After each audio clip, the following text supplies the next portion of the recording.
Rero bakunzi ba Samuzozi TV nizere ko mumeze neza, bibutsa gukanda subscribe, like, share na comment kugira ngo amakuru nk'aya ngaya mujye muyabonera ku gihe.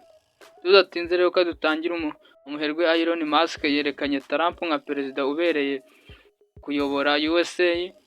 Umuherwe wa mbere ku isi Elon Musk yavugiye ku mugaragaro ko Donald Trump ariwe abanyamerika bakwiye gutora kuko ariwe ubereye kuba perezida kandi ko afite gahunda ihamye yo gukemura ibibazo bikomeye iki gihugu birimo icy'abimukira. Elon Musk yabikomoje ubwo yitabiraga igikorwa cyo kwiyamamaza cya Donald Trump yakoreye i Buruseli muri Leta Zunze Ubumwe za Pennsylvania, aho aherutse kurasirwa ariko Imana igakinga akaboko.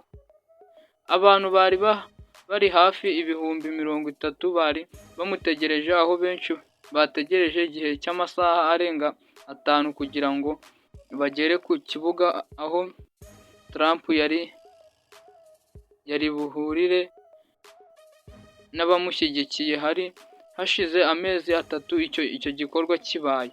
Nubwo Elon Musk yahageraga, mu ijambo rye yavuze ko aya matora ari ingenzi cyane ku hazaza ha Amerika.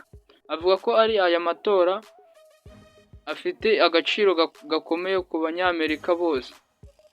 Avuga ko mu gihe Trump yatsindwa, ingaruka zagera ku banyamerika zaba ziteye ubwoba. Yongeyeho ati, Trump niwe perezida ubereye igihugu cyacu, afite gahunda ihamye yo gukemura ibibazo birimo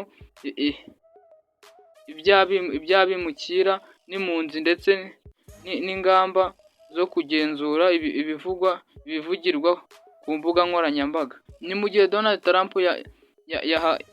yahagaze imbere y'abaje kumushyigikira ababwira ko yiteguye gutsinda amatora. Avuga ko uburyo bumushyigikiye byamukozeho ku mutima, ari nayo mpamvu yifuje kugaruka aho ari yasanganye ryabereye.